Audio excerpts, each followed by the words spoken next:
So, Spotlight on the West Midlands. I would actually rename this if we named it ourselves as Welcome to Team West Midlands. This is the name we fondly give ourselves as the powerhouse, the trailblazer that is the West Midlands region.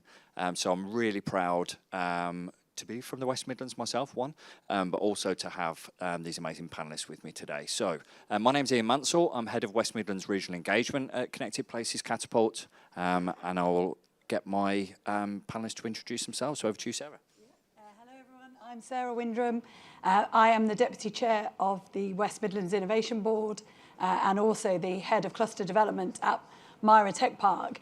And when Sam was calling out the different people in the room, he kind of neglected my category, I think. I'm a volunteer, not trying to from the private sector, but not trying to supply to the public sector. I'm actually just really passionate about the innovation ecosystem. I think you're more than a volunteer. You're a superhero, and you are actually a superhero, aren't you? You have a book, don't you? I do have a book. Yeah, that's a separate. We'll come on to that one. We'll come and talk about it in the networking break. Yiannis.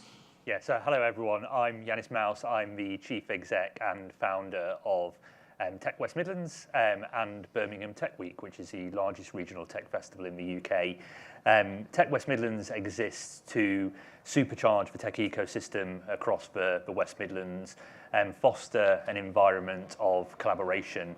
But really kind of fundamental to everything we do is to inspire people from all walks of life to get into technology. We're mandated by the West Midlands Combined Authority to grow the digital economy, and we do that in a number of ways, which I'm sure we'll get onto during this panel discussion. Absolutely, thank you, Yiannis.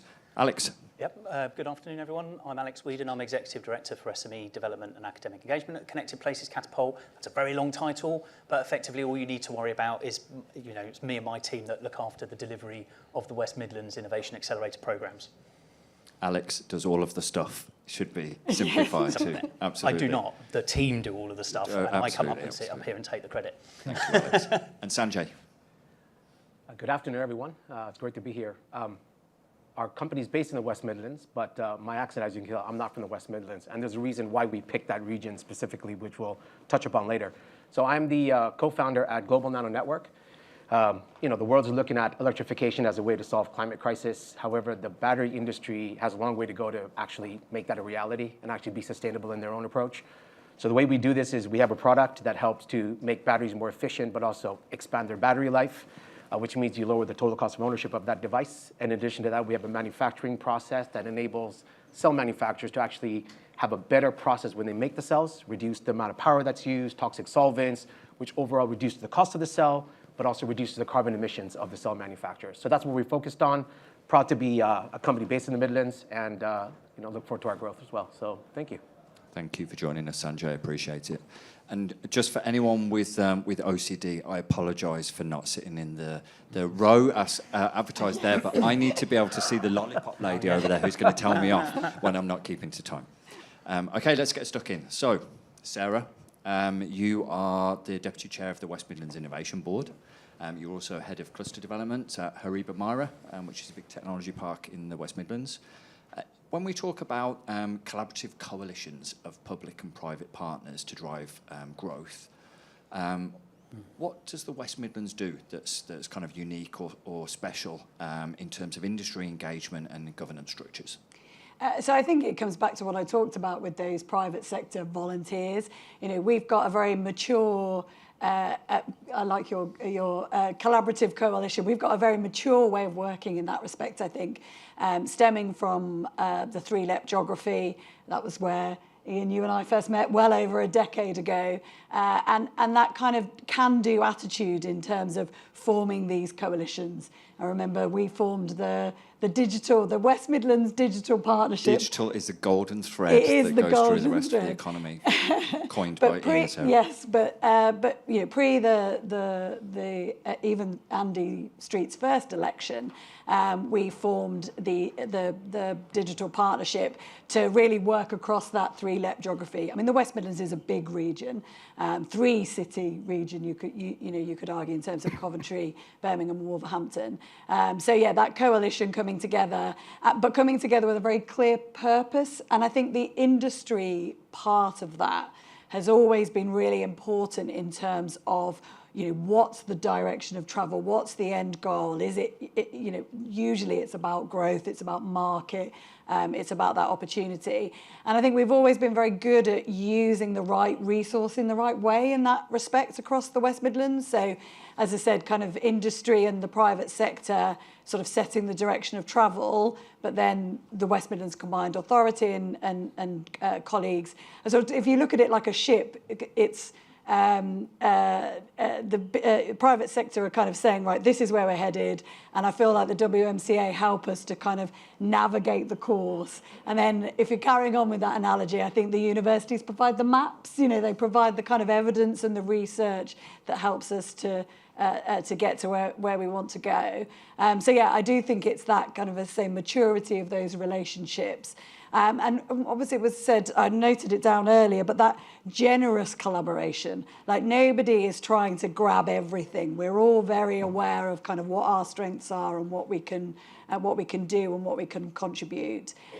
But I think it comes back to what you said about, Team West Midlands. We've all got a passion for the area and a passion for what the area can do and can achieve together. So yeah, I mean, it's a great place to work, isn't it? It certainly is a great place to work. Not that we're biased or anything like that. So Sarah, you've obviously been party to the development of the Innovation Accelerator and the Innovation Board's kind of strategic oversight and the, I guess, friendly encouragement along the way to make sure that we're meeting strategic objectives. But CPC landed as a relative newbie, I guess, in the West Midlands ecosystem. So as we've been along this kind of 2-year journey, what are your main observations about how CPC's landed in the ecosystem and what role it's played in enabling growth? So I am genuinely not just saying this because I'm in this room, but the two programs that CPC ran are my two favourites. Clean Futures is the first. So Clean Futures is, I guess, personally my favourite because of my day job. So Hariba Myra is a vehicle research and development and technology centre of excellence. So obviously Clean Futures was all focused around the decarbonisation of transport and that transition. But I think the thing I really liked about Clean Futures, as well as bringing the Connected Places Catapult into the region and working with partners there, was the focus on industry. So the focus on actually this innovation needs a customer at the end of it. So whether it was in automotive, which was obviously more of the world that I'm working in, or whether it was in rail, what CPC did, working through the partnerships we already had with industry, is bring the right people into those rooms. So you had Coventry University and the BCIMO delivering the programme, but that connection through CPC with the wider industry and the customer base was really important. And I think that was reflected in the private. I mean, you'll know the stats better than I do, but that will be reflected in the private investment. Certainly, Clean Futures of all the Innovation Accelerator projects was the highest private investment secured, match investment secured, and I think that was because of that industry engagement. And then Diatomic, my second favourite, because it's all about kind of digital infrastructure, digital twins. How can we make the region, particularly focused on Birmingham, how can we make that a kind of hotbed for innovation to come and develop? You need the infrastructure in order to be able to do that. But I think the thing I really liked about Diatomic was that global positioning. We forget sometimes, I think the UK is really quite small, and you hear over and over the different regions saying, oh, we're doing quantum, we're doing AI, we're all doing that, right? Like how can we work better as the UK to position ourselves globally? Because that's where the competition is. It's not between Liverpool and Birmingham or Wolverhampton. It's what's happening in the rest of the world. And I think Diatomic got that, and they got that point about positioning us globally, and actually shifted our perceptions a little bit. And I'm sure Yiannis will talk about the work that Tech WM did through that programme. But particularly for me, us putting ourselves forward for the European Innovation Capital of the Year Awards, when we first started on this journey, we would have never done that. We weren't people that sung about the great things that we did. So I think that change in perception to really go, do you know what, we've got something really powerful here that we can showcase on a global stage. I think that's made all the difference.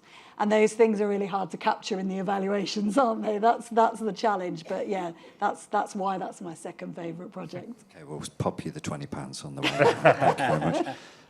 Thank you. And we'll come back around to some group discussion in a minute. But moving over to Yiannis. So Yiannis, you have been a driving force in growing the West Midlands digital economy.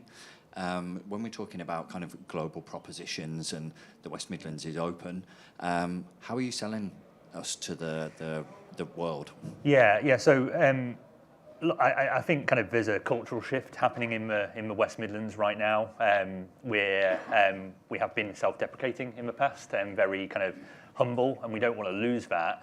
But I think it's our time to shine, our time to kind of stick our chest out to the world and say, hey, we're here, open the business, and we're collaborating as part of kind of Team UK. My background's the private sector, so I spent 10 years working at a kind of startup come scale up that sold to a US firm back in 2017. And so I've kind of taken that kind of private mindset into kind of this kind of public-private academic kind of partnership.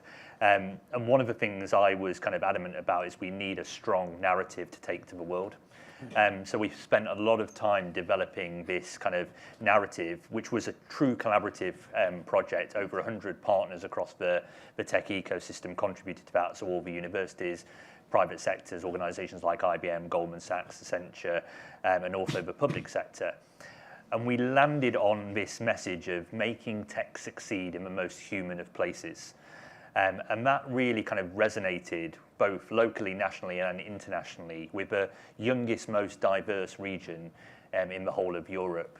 And we want to use that to our advantage. And so we've started to take that message on the road, really. And so through Diatomic, I signed an MOU with Ulsan in South Korea as part of Birmingham Tech Week, where they brought over 10 South Korean businesses to look at market expansion opportunities into the West Midlands and UK. Subsequently, in February, we went over and also took 6 businesses over with us, looking at opportunities to enter the South Korean market. And lots of things have happened for both businesses from South Korea, but also businesses from the West Midlands as part of that. So new investment opportunities, new corporate partnerships, and new opportunities to enter those international markets. And we've also been a part of trade missions to Lisbon as part of Web Summit, where we were up for European Capital Innovation. And Sarah's absolutely right. We would have never dreamt of being shortlisted for that award. But not only did we apply, we did get shortlisted and finished third. And then I've just got back from South by Southwest, where again, as part of UK House, we've started to send that message to the world that we are the fastest growing tech sector in the UK. We've got a really strong tech and cultural offering. There's lots of opportunities on the horizon. There sure are, absolutely. So if we're talking about that, making tech succeed in the most human of places, and we loop that together with the kind of strategy of the Innovation Board and the thematic areas that our Innovation Accelerator represents in terms of clean tech and health tech, and you kind of brew that out to everything we do in the West Midlands around innovation is for the people and for the planet. We go to the European Capital of Innovation Awards and we kind of spin that yarn around humanicity in the same vein and come third place. I'm absolutely so proud of that. But, that's external facing stuff and we've got this amazing narrative. But what impact has that had in the ecosystem, in the community within the West Midlands? I think, we've seen it from kind of the startups. So I think there's again a cultural element to this. The startup. So we're startup capital of the UK. We create more startups in the West Midlands than any other place in the UK, and that's actually kind of led by Wolverhampton, not Birmingham, contrary to belief, but Birmingham and Coventry combined with Wolverhampton create some fantastic, innovative startups. What we've seen, I think, through the last kind of couple of years is a sea change in the ambition of those businesses, there's almost now kind of an aspiration to become kind of truly fledged scale-ups and international businesses. And we're starting to see that now, kind of the number of scale-ups in the West Midlands is growing. Investment going into startups and scale-ups again is on the rise. Could we do better? Absolutely. But again, I think what we're now seeing is kind of the big corporate tech brands lean in and go, kind of, we want to be part of the ecosystem, we want to support, we want to work with great universities like, and I've got colleagues from BCU in the room, to really kind of support that mission. And I think kind of there's so many new opportunities now emerging, one through kind of the work we did with JLR. So we worked with JLR and Plug and Play, the largest VC in the world, to start to kind of solve some of their innovation sustainability challenges using the startups present in the West Midlands. So it's about unlocking those opportunities for those startups and scale-ups. Absolutely. So talking about opportunities, we've got a new strategy. So if anyone's been kind of sitting outside having coffee, they're plunked strategically around for you to have a look at. One thing I'm really, really excited about is digital and data has been brought more to the front and centre in terms of that new strategy. So in terms of CPC enabling the West Midlands along that kind of mission and journey, where do you see us kind of injecting some of our love, care and attention in the future? So for me, it's facilitating those strategic partnerships. We talked about collaboration, Sarah, you mentioned it. I think we coined a phrase last year, which was ruthless collaboration. It's going kind of above and beyond, and it's turning it from kind of collaboration to strategic partnerships. And I think kind of Connected Places Catapult have really helped us kind of form those strategic partnerships, both in the UK and across the world. And that's really important because, that convening power, unlocks opportunities for the institutions and the businesses present in the ecosystem. So it's been very welcome. And I know there's like lots of new projects on the horizon where we can kind of, do more and almost supercharge the work that we've, started on. Brilliant, thank you. I'm very excited to be part of that journey with you as we move forward. I don't know if that sounds a bit sinister. Are we kind of an innovation mafia, this ruthless collaboration? We are friendly. Do please come and network with us. The generous collaboration. Generous collaboration, yeah, we'll go with that one. So thank you, Yiannis. Moving over to Alex. So Alex, you have been party to the inception all the way through to the successful delivery of these huge, bold, ambitious innovation accelerator projects CPC leads. What's been your proudest moment? Proudest moment? I think, I could spend the whole session talking about all of the different moments that have made me proud through the process and the delivery of the programme. But actually, I think the thing that I've been proudest of, and I think CPC are proudest of actually, is the opportunity that we've had to really embed ourselves in what is, frankly, a really vibrant and exciting innovation ecosystem in the West Midlands. The universities, if you think about innovation as a supply chain, all the way from the universities to the entrepreneurs, the one-man bands, the one-person bands out there, creating wealth and growth. Some of them don't think of themselves as innovators in the traditional sense that we might think of innovation, but those sorts of that sort of groundswell, if you like, of innovation, and then all of the different component parts of the ecosystem that are available, the support all the way up to the support that the combined authority have provided. I think that to me is the proudest thing. It's really enabled us to be able to be part of that ecosystem, and I wouldn't say it's always been easy, right? But being part of that ecosystem and being able to actually add value into that ecosystem as well. And it's really lovely to hear, what you've said so far, Sarah and Yiannis, about your experiences of working with us, and that's exactly what we want to get to. We want that good feeling vibe, but also, we have ways of making you collaborate. Ruthless collaboration approach. Talking about kind of positive impact, can you give us a bit of a flavour about the kind of impact from Clean Futures? Sure. Now, as Sarah said, these are two very different programs, the ones that we've been working on, Clean Futures and Diatomic. Clean Futures is very much focused around sectors in the area, in the region, obviously really, sectors where there are real strengths in the region. And we've been focused on delivering to as many really innovative, quality SMEs a bespoke program of activity that enables them to scale and grow in the region and beyond. And so if you look at Clean Futures, that's what the results have shown. We talked about, I think it's £115 million worth of co-investment. The SMEs, we've had 39 SMEs on that program, really intensive program. Almost each one of those SMEs has had their own bespoke journey through the program, working with BCIMO and with Coventry University to support the development of their technology, their ideas. But actually, fundamentally, what we've seen from that is that they've been able to raise about £17.5 million worth of investment at the last count collectively. But more importantly, actually, over £50 million worth of business opportunities pipeline, if you like, because that's really the trick of this, is that the investment comes when you can show that there's commercial traction, and that's what this program has really done. I think that's the big impact. I can't remember, it's about 100 odd jobs created as well over that period of time as well, so that's nothing to sneeze at. Absolutely fantastic. And I think that's really where kind of CPC can come in. We talk about connecting places. We didn't do this just as CPC. We've done it as a kind of collaboration and a coalition with regional partners. But we've been able to bring in CPC's expertise to be able to win those types of opportunities.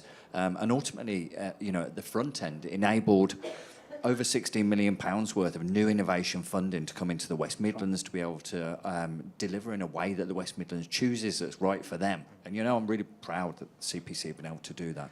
So you talk about Clean Futures impact, but Diatomic, let's get on to that one as well. So Diatomic, very different program, much more about the breadth of the innovation ecosystem, trying to develop, and we had a number of, now I'm thinking about it, I can't believe what we attempted to achieve with the Diatomic program and what we have been able to actually see out of the Diatomic program. So, all the way from creating a digital platform to enable digital twins and the sharing of data, creating use cases around that, through to supporting the creation of an inclusive innovation network to drive participation and diversity in our innovation ecosystem. The international work, which we've touched on, which had so many different streams to it. I mean, the connections with creating and supporting the development of the international strategy for the West Midlands Combined Authority, with the Global Growth Company, working with partners like Yiannis to take delegations out to Korea and build strong relationships with the Ulsan innovation ecosystem that really then drives that kind of platform to deliver activity. And off the back of that, I think £500,000 worth of R&D opportunities have been realised out of that through the academic connections alone. That's a really strong part of the sustainability of the programme as well. That's going to continue regardless of what happens next in terms of Diatomic. And that will continue to build strength. What else have we got in there? So obviously we ran our own UK Accelerator programme, which was a really powerful programme designed to help SMEs get into local government, in particular Birmingham City Council. And within that, we helped a smaller number of SMEs than we did with Clean Futures, but we helped them get contracts with local authorities. We helped them find ways of raising funding, both R&D and investment, and we've also helped them to create jobs. And then, of course, there was the programme where we took 7 SMEs out to India to do a really kind of focused mission and give those organisations in the West Midlands an opportunity to export and to grow beyond the West Midlands borders. So if I missed anything there, Ian, I think I've got everything there, haven't I? Well, We could be here all day, I'm basically. blown away by all of the We had metrics. one. We had one addition actually, which was kind of unexpected, I guess, which was from the relationship we built with Ulsan in South Korea. one of their big venture capitalist firms is really interested in setting up in the West Midlands because they see the potential of the emerging sectors and businesses present. And one of our objectives as an organisation outside of Diatomic is to kind of stimulate the ecosystem with better opportunities around inclusive investment. So I think kind of there's serendipity in all of this, Yes. And above and beyond kind of Diatomic or the work of Connected Places Catapult, actually it's that integration into everything else that's going on across the ecosystem. That's really, I think, where kind of CPC play such a fundamental and important role across that. That's good. Somebody write that down. Absolutely. Thank you, Alex. So, we can talk this talk till we're blue in the face, but the ultimate ambition and the reason why the funding streams and catapults and cluster bodies, etc., all exist is ultimately to grow businesses, for businesses to have some kind of growth trajectory, be able to start a business, being able to grow a business, being able to kind of exploit our activities and bring in new businesses, etc. So, let's not step away from the fact that that is the aim of the game. So to bring this to life a bit, I'm really pleased that Sanjay from Global Nano Networks joined us because, ultimately, if there's no business benefit, then we're just talking in an echo chamber to ourselves, really, and wasting time. So bring it to life a bit for us. Tell us a bit about your innovation and give us a bit of a flavour for how your business has kind of developed over the last 12 months with support. So, I was going to spend a few minutes talking about all the various activities that we have managed to have access to, but I think, my fellow panelists here have actually shared a lot of detail exactly what has been delivered. And I think the other thing is, as I mentioned at the start, I'm not from the West Midlands. A lot of the team are not from the West Midlands. But strategically, we did position ourselves there because there's that ecosystem. And everything we've heard so far is exactly the reasons why we actually set up our organization there. And we continue to get that level of support. So if I look at what's happened over the last 12 months, we've been part of the Clean Futures program, as well as the Indian kind of joint accelerator program that we had with Diatomic. And to Sarah's point, what we got from Clean Futures is exactly as she mentioned. And I think it's all about how do you bring the various players and collaborate. And I think one of the things that I think is not only unique about the West Midlands, but about the UK in general, I'm talking from a business point of view, is that having done a lot of activity around the world and being part of a number of trade missions, every time I come back to the UK and come to the West Midlands, what I see clearly is that there's great collaboration between government and government agencies, academia, and industry. And actually, it takes those three things together to actually really drive innovation and push it forward. In other parts of the world, you might get two of those, or you might get just everybody working in silos. And it's amazing how when things are not coordinated, it's hard to then actually make funding that's available to businesses actually deliver the results you're looking for. And I think, if I look at the Diatomic program specifically, I've been on a number of trade missions, and not because I'm sitting on this panel and we're talking about the West Midlands, but after having kind of looked at a number of these different initiatives, I understand that there's a lot of work done by the organizers of these programs, whether it's CPC, whether it's other parts of the UK government and other agencies.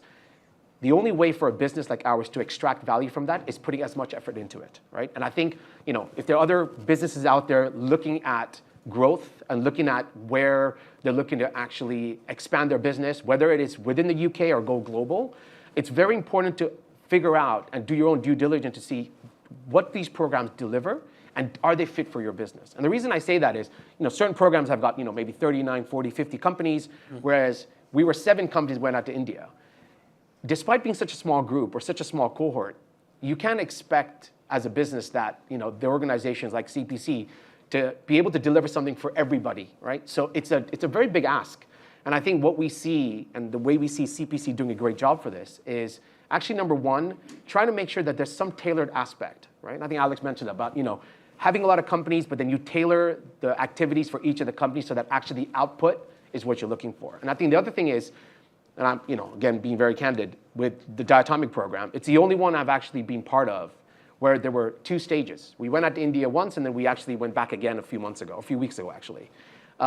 What it allowed us to do was, number one, land, understand the market, develop some contacts, take advantage of, the UK flag, take advantage of the West Midlands to actually open some of those doors, but then come back to base, spend a few weeks, a couple of months, actually part of that program, working with the CPC team to actually develop those conversations further, to then go back again, to open up new conversations and actually exploit the previous conversation we had to take us forward.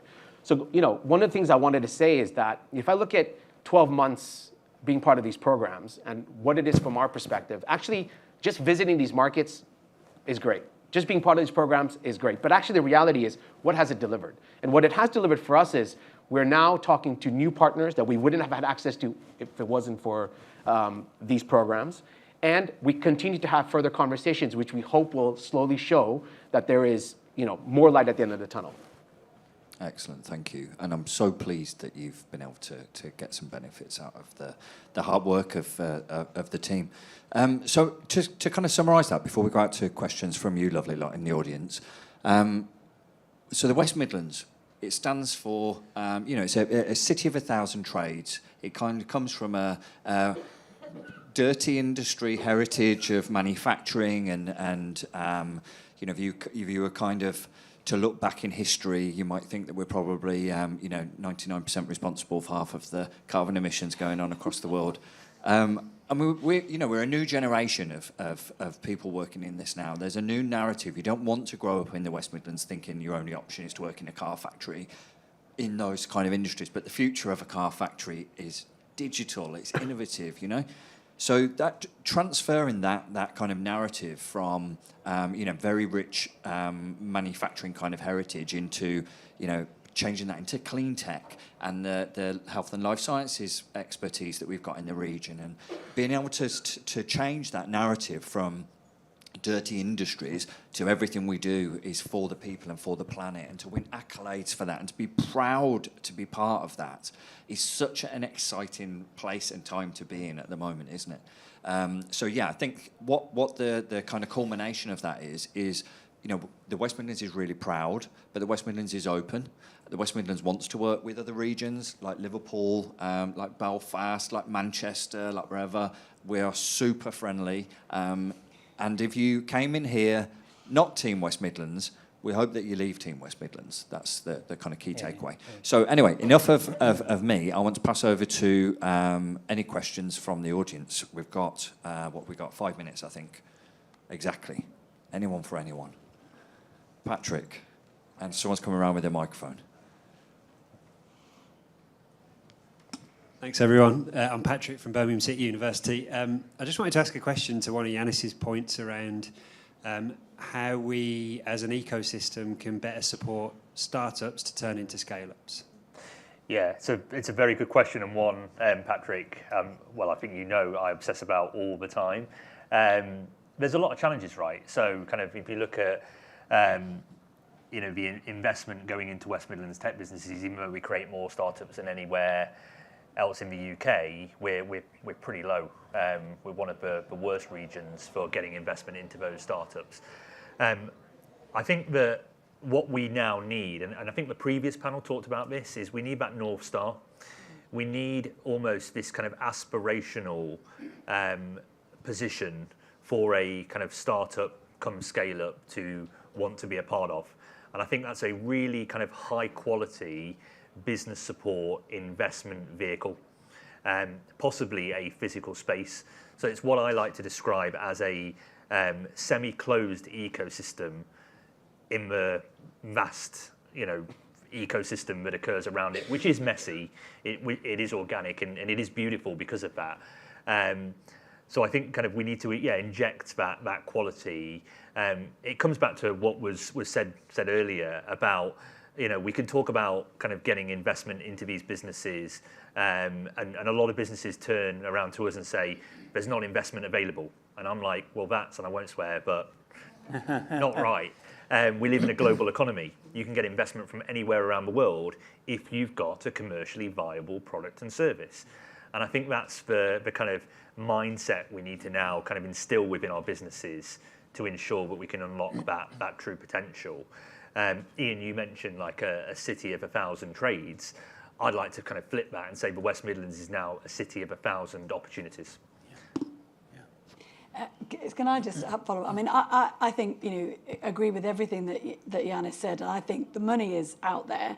If you're talking about my world in terms of vehicle development or vehicle technologies, that takes a lot of cash to get a product to market. That can't be done by public money. That's got to be private money. Our tenants, we looked at, since 2012, our tenants have raised $22 billion in VC investment, but most of that has come from overseas. And we haven't shown the region that, if you see what I mean. So we've got a role as Myra Technology Park to say, okay, big VC fund, you've come and invested in a couple of companies on our tech park, look at what else we've got in this space across the region. And I think once we do more of that, we'll get, exactly as Yiannis said, that kind of critical mass of investment and companies and funds realising that there is lots of opportunity in the West Midlands. Who's the next one? Oh, go.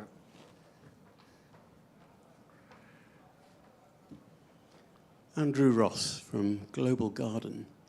About the money, is anyone in the West Midlands putting any pressure on HM Treasury to allow, under English devolution, fiscal devolution that enables you to raise a green bond for the region? That's a difficult question. I was going to say, so I know we're putting lots of pressure on HM Treasury, certainly from an innovation perspective. Yeah, so for the money. So, if you're talking about, we've been in an innovation accelerator pilot. Like, the whole point of a pilot is you try some stuff, you take some risks, you learn from it, you move that to the next phase. So certainly from an innovation board perspective, we are working very closely with DCIT to put pressure on HM Treasury to say, well, what does that look like? We've proven to you that we can do this successfully and we can form the consortia and the projects and we can move the dial. We want, a greater pot of money to do that with, and we want a greater pot of money for a longer period of time. 2 years to get all of these projects, all the paperwork done, everything, and all the outputs that Alex has said, that was really, really difficult for everybody. But we have done it. We played by the rules that they set, that government set. Now we want to move that to the next phase. I don't know if that's specifically about green bonds, though, so I'll have to take that away. There's the money. And is that specifically money going from government into startups and scale-ups? Private capital. Yeah. Oh, pension. Yeah. Yeah. So we have got the West Midlands Co-Investment Fund, which is the West Midlands Pension Fund with combined authority money, which is directly making investments into some exciting startups in health tech and sustainability. Who's the issuer of the debt? So that is the kind of the pension funds. But I think with the Mansion House reforms, there is an opportunity here to lobby government and HM Treasury to say we want more of that. 100%, I agree. We haven't had an answer of yet, but kind of alongside Sarah and other colleagues, we are lobbying government hard on that issue. Thank you. Just for the sake of time, we're standing between the audience and their lunch break at the moment. So I appreciate there were some other hands held up. I absolutely love to answer some more questions. So we are at the Diatomic stand this afternoon. A few of us will be around, which is out in the networking space. So do please come and grab us, and we'd love to have a chat with you. But can I have a big round of applause for my panellists, please?